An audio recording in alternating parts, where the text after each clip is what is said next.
नमस्कार, आपके साथ मैं हूं स्तेश नैन मोर।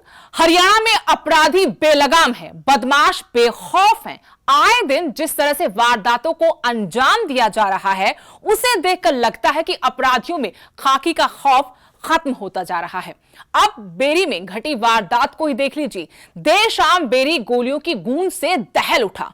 एक के बाद एक ताबड़तोड़ की गई गोलियों की बारिश की वजह से लोग दहशत में आ गए। यह जानलेवा हमला काद्यान खाप के प्रधान देवेंद्र उर्फ बिल्लू काद्यान पर किया गया था। बदमाशों के निशाने पर काद्यान खाप प्रधान थे, जिनको कई गोलियां लगी हैं, जबकि 2 साथियों को भी गोलियां लगी हैं। इस वारदात के पीछे नीरज बवाना गैंग का हाथ बताया जा रहा है। देर शाम बेरी गोलियों की गूंज से दहल गया।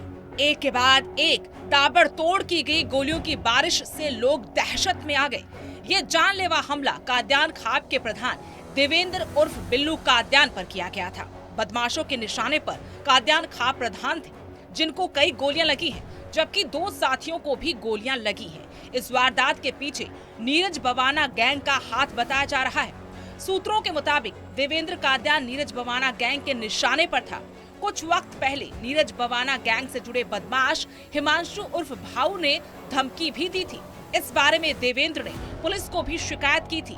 देवेंद्र काद्यान की पत्नी जिंदल देवी बेरी नगर पालिका की चेयरपर्सन है। मौका मिलते ही आरोपियों ने देवेंद्र काद्यान पर दनादन गोलियां बरसा दी। मौके पर करीब 30 से 35 राउंड फायर हुए हैं, जिनमें से देवेंद्र को 3, महावीर और रणजीत को 1-1 गोली लगी है। जानकारी के मुताबिक रणजीत और महावीर की हालत फिलहाल खतरे से बाहर है। पीजे रोहतक में उनका इलाज चल रहा है। इन दोनों घायलों के पैर में गोली लगी है। वहीं हमलावरों का मेन टारगेट देवेंद्र काद्यान था। देवेंद्र के पेट और शरीर के कुछ अन्य हिस्सों पर गोली लगने की सूचना है। गैंगस्टर हिमांशु उर्फ भाऊ ने देवेंद्र काद्यान से रंगदारी भी मांगी थी। देवेंद्र काद्यान ने इस बारे में पुलिस को शिकायत दी थी। हिमांशु उर्फ भाऊ गैंगस्टर रोहतक जिले के रिटोली गांव का रहने वाला है। उस पर कई आपराधिक मामले दर्ज हैं। इतना ही नहीं, पुलिस ने उस पर इनाम भी घोषित कर रखा है, लेकिन अभी तक गैंगस्टर भाऊ पुलिस की नजरों से बचता रहा है। वहीं पुलिस ने देवेंद्र को सुरक्षा कर्मी भी उपलब्ध करवा रखे थे। वारदात के वक्त देवेंद्र काद्यान का सुरक्षा कर्मी माता भीमेश्वरी देवी के दर्शन करने के लिए मंदिर में गया था। इसी दौरान हमलावरों ने देवेंद्र काद्यान पर जानलेवा हमला कर दिया। वारदात के बाद पुलिस के आला अधिकारी मौके पर पहुंचे और मामले की जांच में जुट गए। एसपी वसीम अकरम ने खुद मौके वारदात का जायजा लिया। इतना ही नहीं, घायलों से भी मुलाकात की। झज्जर जिले के सभी नाकों पर अलर्ट जारी कर दिया गया है। रोहतक और झज्जर की विभिन्न पुलिस टीमें हमलावरों की गिरफ्तारी में जुट गई हैं।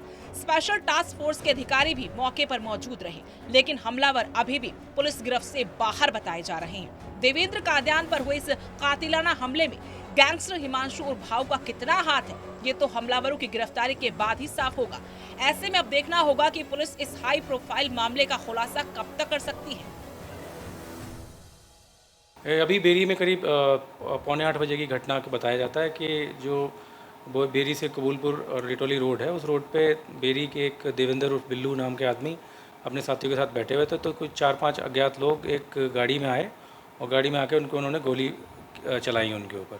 मौके का मुआयना मैंने किया है और उस वक्त क्योंकि माता का मेला चल रहा है, तो हम लोग सब पुलिस की ड्यूटियाँ भी माता के मेले में लगी हुई थी।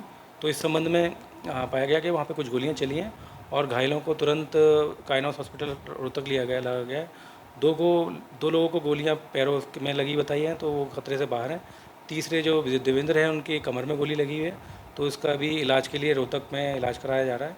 और मौके पे क्योंकि हमने इनको देवेंद्र और बिल्लू को एक खतरे के आधार पे पहले सुरक्षा दे रखी थी, तो जो गनमैन था उसको अभी पता गया कि वो उस माता के मेले में दर्शन के लिए गए हुए थे और इसी दौरान ये घटना होनी अंजाम दी हुई है। तो अभी इस बारे में तफ्तीश पुलिस नाकाबंदी कर रही है और जो हमारे संदिग्ध लोग हैं, जिन लोगों से खतरे की बात थी, उनके बारे में हम लोग तलाश कर रहे हैं। ये अभी सुनने में आया, हिमांशु गैंग के लोगों ने इसको धमकी दी थी। तो इस संबंध में खतरे को मापते हुए करीब 8 महीने पहले मेरे द्वारा इनको एक सुरक्षा के तौर पर अंगरक्षक दिया गया था और ड्यूटी पे साथ ही रहता था वो जी।